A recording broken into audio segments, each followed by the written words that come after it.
Puji syukur Alhamdulillahirabbil alamin atas limpahan rahmat kepada kita semua sehingga kita dapat melaksanakan kegiatan in-house training yang diselenggarakan oleh Sekolah Penggerak SMA Negeri 1 Karanganyar dalam keadaan sehat walafiat. Sebelum acara dimulai, saya akan bacakan susunan acara pada pagi hari ini. Yang pertama yaitu pembukaan, kedua menyanyikan lagu Indonesia Raya, Mars Bergerak dan Mars SMA Negeri 1 Karanganyar. Ketiga, laporan ketua panitia kegiatan in-house training. Keempat, sambutan-sambutan yang dalam hal ini akan diberikan atau disampaikan oleh Ibu Pengawas Pembina dan Ibu Kepala Sekolah. Yang kelima, pembacaan doa, dan yang terakhir adalah penutup. Bapak Ibu hadirin yang berbahagia, untuk mengawali acara pada hari ini, marilah kita sama-sama membaca basmalah. Bismillahirrahmanirrahim. Baik, memasuki acara selanjutnya yaitu menyanyikan lagu kebangsaan Indonesia Raya, Mars Bergerak dan Mars SMA Negeri 1 Karanganyar.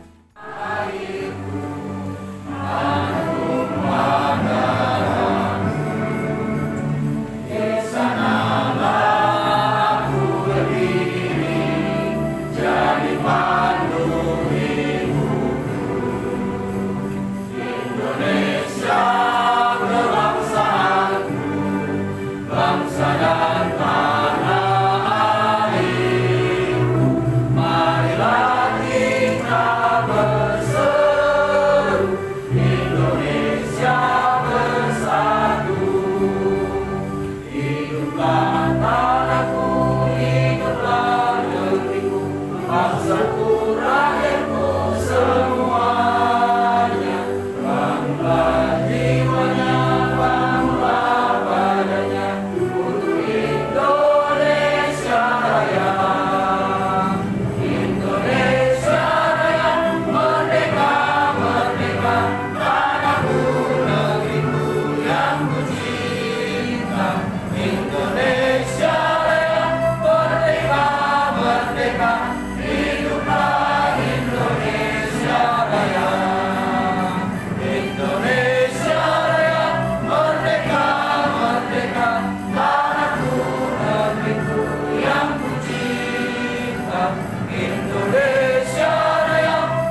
Selanjutnya yaitu laporan dari Ketua Pelaksana In-House Training SMA Negeri 1 Kalimantan yang dalam hal ini akan disampaikan oleh Bapak Purjoko SPD. Kepada Bapak dipersilakan.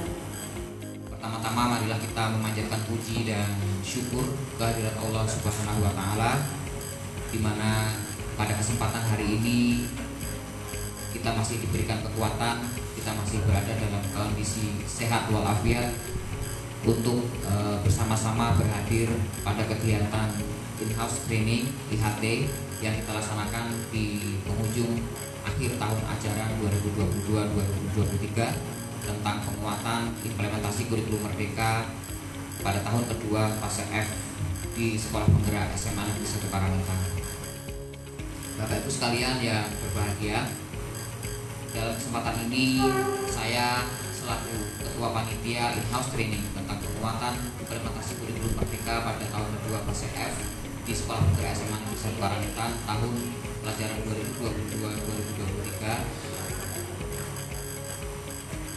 2022-2023 mengucapkan terima kasih yang sebesar-besarnya kepada seluruh warga sekolah, terutama kepada rekan-rekan panitia yang telah bersama-sama menyiapkan dan melengkapi segala kesiapan yang akan kita laksanakan nanti pada awal tahun ajaran 2023-2024, di mana implementasi kurikulum merdeka yang sudah kita laksanakan di Sekolah Penggerak SMA Negeri 1 Karangintang ini sudah memasuki fase F atau tahun kedua. Sekolah Penggerak yang sudah terlaksana di SMA Negeri 1 Karangintang sudah berjalan selama 1 tahun ajaran di tahun 2022-2023, dan dalam hal ini SMA Negeri 1 Karangintang sebagai sekolah penggerak di Kalimantan Selatan telah berkontribusi di dalam pendidikan dalam program untuk mendorong proses transformasi satuan pendidikan demi meningkatkan capaian hasil belajar peserta didik secara holistik, baik dari aspek kompetensi kognitif dilihat dari sisi literasi dan numerasi maupun non kognitif, yaitu dari sisi karakter untuk mewujudkan profil pelajar Pancasila. Dan sejauh ini kita sebagai sekolah penggerak di wilayah Provinsi Kalimantan Selatan telah melaksanakan melalui program yang digalakkan oleh Ibu Kepala Sekolah budaya lingkup sekolah yang kolaboratif, di mana kita sudah menjalankan komunitas belajar selama kurang lebih 1 semester, dan SMA Negeri 1 Karangintang sebagai sekolah penggerak merupakan salah satu sekolah piloting dalam melaksanakan komunitas belajar yang sudah kita laksanakan melalui komunitas praktisi yang kita sebut dengan warung kopi Semasker. Pada tahun 2022, melalui pelatihan dan pendampingan pada program sekolah penggerak, ada beberapa hal yang menjadi dasar kita melaksanakan implementasi kurikulum, yakni mencakup tentang pembelajaran, perencanaan berbasis data, dan digitalisasi sekolah. Pelatihan pada skema program sekolah penggerak ini mencakup kurikulum operasional satuan pendidikan, pembelajaran dan asesmen yang berprinsip pada pembelajaran berdiferensiasi, perencanaan proyek penguatan pelajar, profil pelajar Pancasila agar mampu mengelola proyek penguatan profil pelajar Pancasila untuk mencapai karakter siswa dengan profil pelajar Pancasila. Perencanaan berbasis data agar kepala sekolah, guru, serta seluruh warga sekolah dapat membuat perencanaan sesuai dengan prinsip, tujuan, dan metode dari perencanaan berbasis data tersebut. Berikutnya adalah tentang materi kegiatan IHT. Yang pertama adalah kebijakan dan dukungan dari Dinas Pendidikan dan Kebudayaan Provinsi Kalimantan Selatan terhadap penyelenggaraan implementasi kurikulum merdeka di SMA Negeri 1 Karangintang sebagai sekolah penggerak. Yang kedua adalah kebijakan Perdirjen GTK nomor 2626 tahun 2023 tentang model kompetensi guru. Yang ketiga, penguatan materi proyek penguatan profil pelajar Pancasila beserta teknis pelaporan serta panen karya. Yang keempat, penguatan pemilihan tema dan judul proyek penguatan profil pelajar Pancasila pada fase E dan fase F di tahun 2023-2024. Pengembangan pilihan mata pelajaran peminatan untuk pengorganisasian struktur kurikulum yang dalam hal ini diikuti oleh seluruh peserta didik yang naik ke jenjang fase F yang di tahun 2022-2023 mereka masih berada di fase E. Kemudian yang keenam, pengelolaan asesmen dan laporan hasil asesmen formatif dan sumatif. Yang ketujuh, penguatan penyusunan modul ajar dan modul project. Yang kedelapan, analisis rapor pendidikan dan perencanaan berbasis data. Dan yang kesembilan adalah penguatan pelatihan mandiri melalui platform Merdeka Mengajar. Saya selaku Ketua Panitia mewakili rekan-rekan panitia IHT mengucapkan terima kasih yang sebesar-besarnya atas partisipasi dan dukungan serta bantuan dari Bapak Ibu seluruh warga sekolah. Saya juga mohon maaf apabila ada hal-hal yang selama ini dalam mempersiapkan sampai pada menyelenggarakan kegiatan IHT ini ada hal yang mungkin kurang berkenan bagi Bapak Ibu sekalian. Akhirnya saya akhiri dengan mengucapkan wabillahi taufiq wal hidayah. Assalamualaikum warahmatullahi wabarakatuh. Acara selanjutnya yaitu sambutan yang disampaikan oleh Ibu Kepala Sekolah Penggerak SMA Negeri 1 Karangtan, Ibu Haja Ayu Helina Rustam SUTTG. Kepada Ibu disilakan. Terima kasih kepada membawa acara pada pagi hari ini. Assalamualaikum warahmatullahi wabarakatuh. Alhamdulillahirabbil alamin wassalatu wassalamu ala asrofil anbiya wal mursalin sayyidina wa maulana Muhammadin wa ala alihi wasahbihi. Luar biasa, kita beri aplaus dulu buat Ibu pengawas kita yang selama ini sangat peduli dan selalu setia mendampingi kita dalam pengembangan sekolah kita, terutama dalam implementasi kurikulum Merdeka. Kepada Bapak Ibu juga terima kasih atas kehadirannya yang hari ini luar biasa. Tentu saja semangat Bapak Ibu ya, semangat, kelihatan dari wajah-wajahnya semangat ingin belajar, ingin lebih menggali lagi apa itu penguatan kurikulum Merdeka, bagaimana mengakses atau melengkapi platform Merdeka Belajar. Di samping kita sudah melaksanakan komunitas belajar, maka banyak hal juga yang perlu kita kuatkan.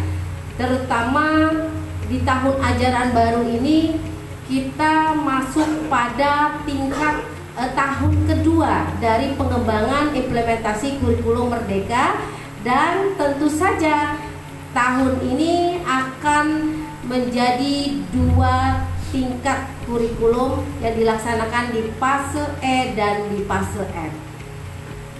Nah, tentu saja Bapak Ibu perlu kesiapan dan modal dasar dari Bapak Ibu untuk nanti bisa menyesuaikan, beradaptasi bagaimana nanti pengembangan kurikulum Merdeka yang kita jalankan di fase berikutnya. Perlu kami sampaikan kepada Ibu pengawas bahwa kegiatan kurikulum Merdeka kita pada fase E sudah berjalan dengan baik, dengan lancar, dan juga sampai dengan pelaporannya sudah tercover. Tetapi memang ada beberapa hal yang perlu dievaluasi kembali dan dikuatkan kembali. Dan disinilah momen yang tepat kita belajar bersama untuk bisa merefleksikan kembali apa yang sudah kita lakukan selama kurikulum Merdeka yang sudah berjalan, dan bagaimana kedepannya kita bisa melakukan perbaikan agar konsep Merdeka Belajar, Merdeka Mengajar itu betul-betul bisa kita dapatkan dan memang lebih berpihak kepada murid kita. Nah, kemudian juga perlu kami sampaikan kepada Ibu Pembina bahwa untuk penyusunan kurikulum operasional satuan pendidikan KOSP sudah mulai kami garap dan sudah mengikuti panduan dari Kemendikbud, termasuk juga mencoba memodifikasi menyesuaikan dengan konteks lokal dan juga keadaan, potensi, minat peserta didik, dan juga karakteristik sekolah kita, termasuk kebutuhan yang diperlukan oleh peserta didik kita. Nanti mungkin perlu bimbingan juga, pendampingan langsung dari Ibu pengawas, nanti bagaimana, apakah dokumen kami nanti bisa masuk atau sudah sesuai dengan aturan pedoman KOSP Kurikulum Merdeka atau nanti perlu evaluasi dan penambahan-penambahan yang lainnya. Terima kasih buat panitia yang luar biasa yang sudah menyiapkan dengan jauh-jauh hari ya, sehingga kegiatan hari ini betul-betul bisa kita laksanakan sesuai waktu yang kita agendakan. Mudah-mudahan tidak ada halangan, Bapak Ibu semua sehat ya, tidak ada yang sakit. Mudah-mudahan semua lengkap hari ini hadir. Bagi yang tidak hadir mungkin karena alasan sakit, kita doakan mudah-mudahan cepat sehat, sembuh ya, dan semangat lagi besok bisa mengikuti dan menghadiri IHT hari kedua. Untuk itu kita beri aplaus untuk Bapak Ibu semua yang hari ini berhadir dengan sangat semangat. Mudah-mudahan ilmu yang kita dapatkan bermanfaat, menjadi berkah untuk kita semua, menjadi pengembangan diri kita lebih profesional lagi. Terima kasih atas perhatiannya. Mohon maaf jika ada salah dan hilaf. Saya akhiri, wabillahi taufiq wal hidayah. Wassalamualaikum warahmatullahi wabarakatuh.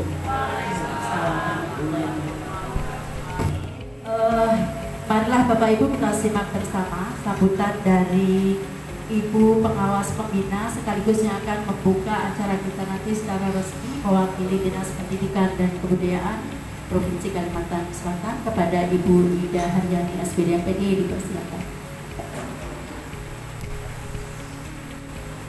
Assalamualaikum warahmatullahi wabarakatuh. Selamat pagi Bapak Ibu. Ya, jadi Bu Ayu terima kasih. Mungkin ini pengobat rindu Ibu terhadap Bapak Ibu semua. Ya, sekian lama kita tidak bisa bertemu. Ya, terakhir ada di Bapelkes. Ya, Ibu bahagia, Bapak Ibu semangat. Ibu tadi kontak juga memakai baju ini karena ke Jakarta pun dibawa Ibu ya. Jadi Ibu senang dengan kita merasa keluarga besar SMA Negeri 1 Barat Bintan. Ibu selaku pengawas pembina bisa melihat itu. Mudah-mudahan Bapak Ibu ya ikhlas menerima perubahan yang sangat signifikan untuk Kalimantan Selatan. Beberapa sekolah penggerak mampu mengantarkan anak didik kita menjadi putra putri yang diinginkan orang tuanya ya. Alhamdulillah Bapak ya. Nah jadi Bapak Ibu kita rubah apa-apa yang dikatakan Bu Ayu, transformasi pendidikan ya, itu sangat dibutuhkan sekali. Kita harus berubah, pemerintah berubah ya, kita pun harus berubah. Mudah-mudahan Bapak Ibu ya secara profesional, mudah-mudahan makin banyak yang mendapat sertifikasi profesionalnya nanti akan berjalan dengan baik. Bapak Ibu pada kesempatan ini Pak Nono mengharapkan Ibu mewakili Dinas Pendidikan Provinsi Kalimantan Selatan untuk membuka kegiatan ini Bapak Ibu ya, dengan mengucapkan basmalah Bismillahirrahmanirrahim. IHT Ibu baca dulu Bapak Ibu ya, karena IHT-nya dari yang lain. Kalau di lain permulaan, kalau di sini sudah merupakan optimalisasi ya. Jadi Bu Ayu, Pak Joko dan tim ke depan pengawas akan diberi materi optimalisasi. Tapi kalau hari ini nanti Ibu mencuat optimalisasi karena tanggung jawab Ibu sebagai pengawas pembina supaya ada 2 kali gawian ya. Jadi hari ini pas untuk mempersingkat waktu, untuk memperoptimalkan kondisi dan lain-lain untuk SMA Negeri 1 Kalimantan itu didahulukan Ibu, meskipun nanti tanggal 12 pagi di SMA Banua baru seperti ini karena waktu Ibu 12 langsung ke Jelita untuk sampai 14, 15 ada di Tanah Laut. Jadi mudah-mudahan hari ini kesempatan Bapak Ibu nanti saling kita menguatkan, Ibu sebagai pengawas pembina menguatkan bahwa seberapa jauh pengalaman Bapak Ibu selama menjadi sekolah penggerak itu, di mana yang harus dibuatkan oleh kepala sekolah. Bapak Ibu harus terbuka, ya. Jadi Bapak Ibu, judul IHT kita adalah sekali lagi dengan mengucapkan basmalah, bismillahirrahmanirrahim, in-house training, penguatan implementasi kurikulum merdeka pada tahun kedua untuk khususnya fase F resmi dibuka. Terima kasih. Mudah-mudahan SMA sehingga menjadikan orang mudah untuk bersilaturahmi, ingin bertanya, menjadi lahan ibadah bagi kita semua. Terima kasih. Assalamualaikum warahmatullahi wabarakatuh.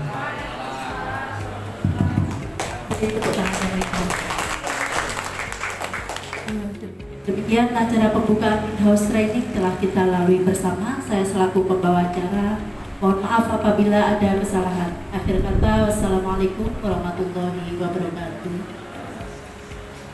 Acara Setelah tadi kita sudah melaksanakan kegiatan pembukaan, adalah materi tentang pengelolaan asesmen dan laporan hasil asesmen formatif dan sumatif yang akan disampaikan oleh Ibu Pengawas Pembina Sekolah Penggerak SMA Desa Utara, Ibu Ida Haryani SPP MPD.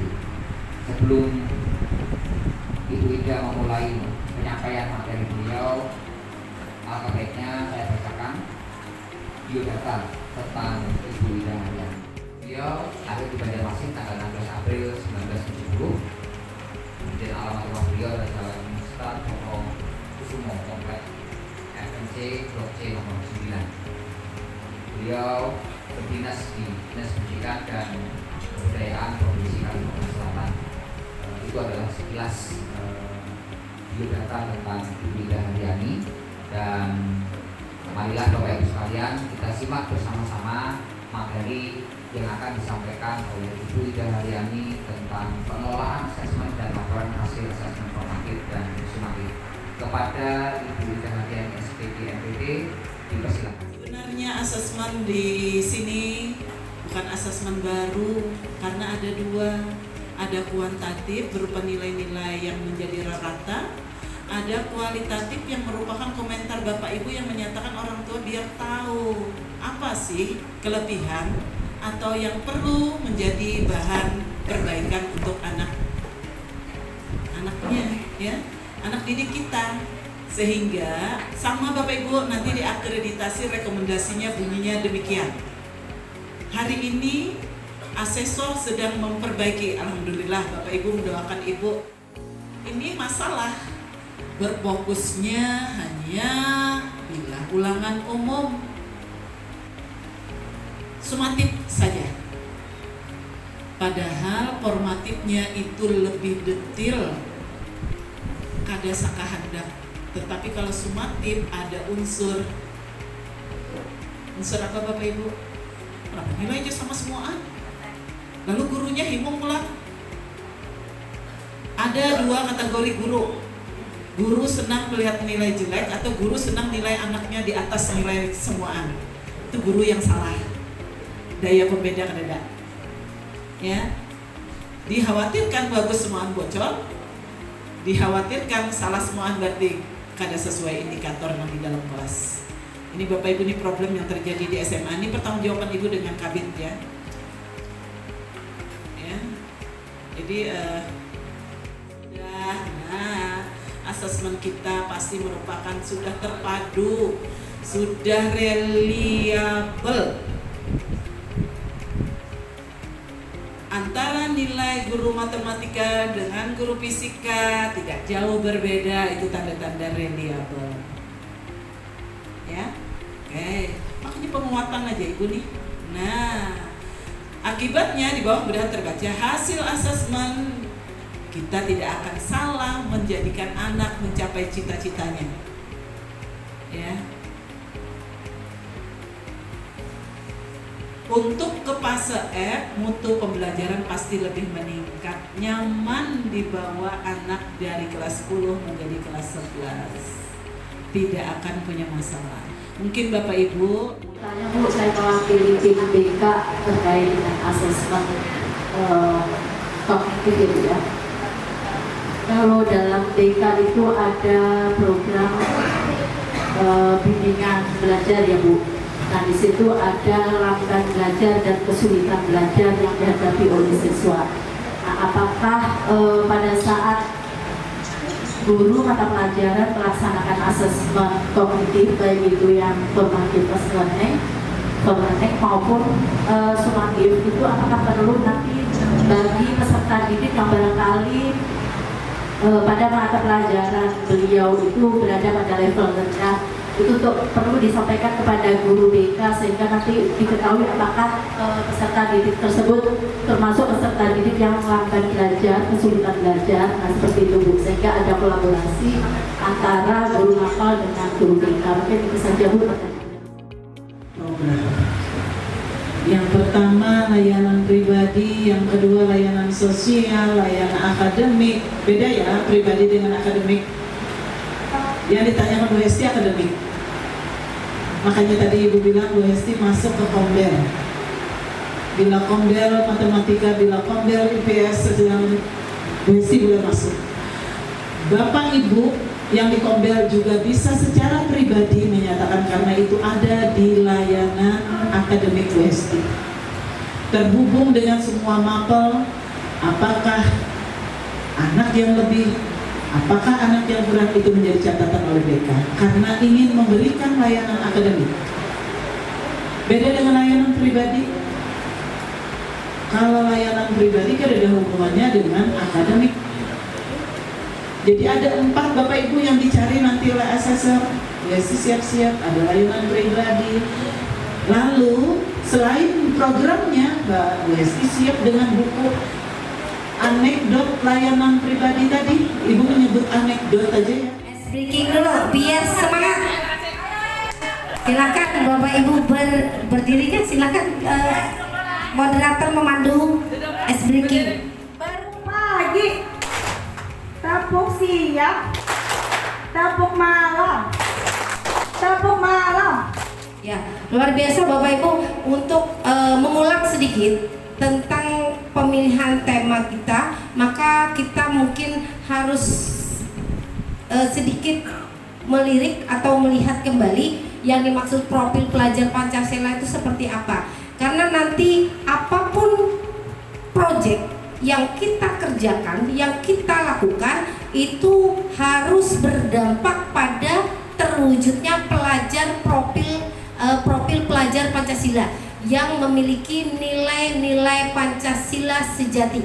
Nah seperti itu. Dari narasumber kita pada sore hari ini, untuk mempersingkat waktu langsung saja kita persilahkan kepada Bapak Murjoko untuk menyampaikan materi pada sore hari ini. Hari ini saya dapat giliran materi tentang pengimplementasian kurikulum merdeka pada bagian pengorganisasian pembelajaran di 2 fase, karena pada tahun ajaran 2023-2024 ini nanti kita akan melaksanakan implementasi kurikulum merdeka pada 2 fase berbeda, yaitu fase E untuk anak-anak kelas 10, kemudian di fase F untuk anak-anak kelas 11. Sedangkan anak kelas 12 itu masih disebut siswa kelas 12 dengan kurikulum 2013-nya. Jadi untuk di IKN kita hanya di kelas 11 saja. Nah, Hari ini kita melanjutkan materi yang kemarin. Di hadapan kita sudah ada narasumber kita, di mana beliau sekarang bekerja di instansi BGP, Balai Guru Penggerak Kalimantan Selatan. Adapun biodata beliau sebagai berikut. Nama beliau adalah Rini Fitriani, SPD MPD. Beliau kelahiran Amuntai 15 Juni 1976. Pendidikan terakhir beliau adalah MPD, manajemen pendidikan kan Bu? Manajemen pendidikan.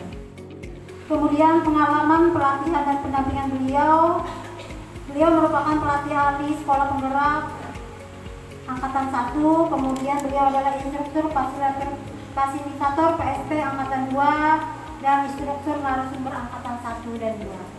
Itulah perkenalan singkat tentang narasumber kita, Ibu Rini Fitriani. Untuk mempersingkat waktu, kita langsung saja memberikan waktu ini kepada Ibu Rini untuk memaparkan sedikit mungkin atau banyak hal yang beliau ketahui, yang beliau mungkin dapatkan lebih dulu dari kita, yaitu tentang penguatan materi proyek, penguatan profil pelajar Pancasila beserta teknis pelaporan dan panen karya. Untuk itu kepada Ibu Rini Fitriani, ulun persilahkan. Terima kasih. Ini sudah saya kasih. Apa modal kompetensi guru? Nah, udah dijawabkan duluan tuh. Nah, sekarang saya mau Bapak Ibu mengelaborasi ke diri masing-masing. Apakah Bapak Ibu guru sudah memiliki deskripsi itu? Ya. Pengetahuan, keterampilan, perilaku tentang Bu, bagus. Tugas profesi guru. Jadi pengetahuan, keterampilan, perilaku. Sudahkah 3 hal itu menjadi hal yang Bapak Ibu miliki sebagai seorang guru? Satu Karangintang, kalau sudah dapat frame Bapak Ibu di mana posisinya, maka Ibu Kepala Sekolah dan Wakasek Kurikulum akan membuat program-program yang nyambung. Jadi yang keinginan Bapak Ibu, Bu, Kepala Sekolah kita perlu ini, bukan berdasarkan perasaan, bukan berdasarkan keinginan, namun salah satu utamanya adalah berdasarkan hasil pemetaan. Nah, ini yang lebih memang seharusnya efektif efisiennya di sini.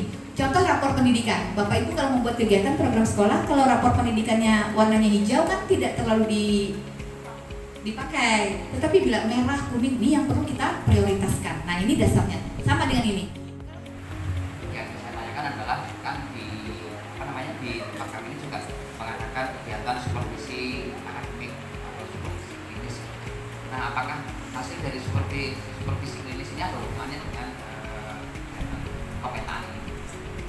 Karena memang pada kegiatan supervisi akademik tersebut, kepala sekolah juga berkolaborasi dengan beberapa guru yang juga membantu beliau untuk melakukan kegiatan supervisi.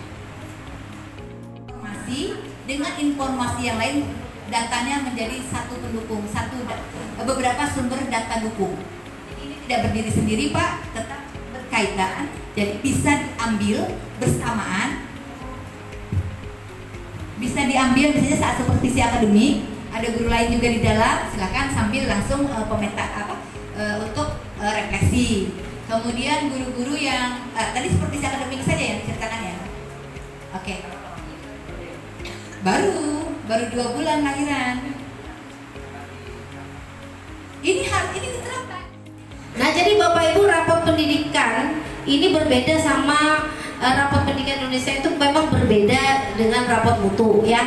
Kalau rapor mutu itu lebih kepada ketercapaian sekolah satuan pendidikan, yang mana indikatornya itu berdasarkan standar nasional pendidikan.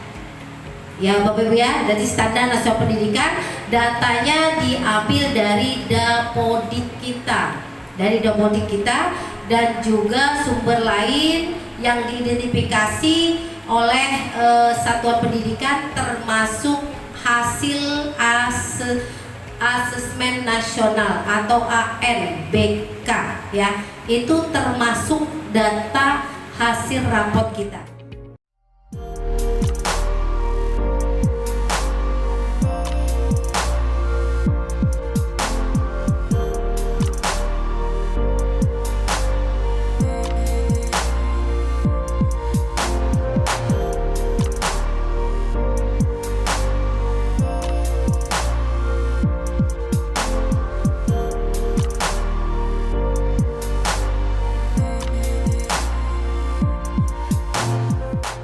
Bertahan sampai jam sekian ini karena memang hujan ya, untuk mengambil abdolnya supaya penutupan kita betul-betul terasa bahwa dibuka tapi nggak ditutup. Nah, asik kan?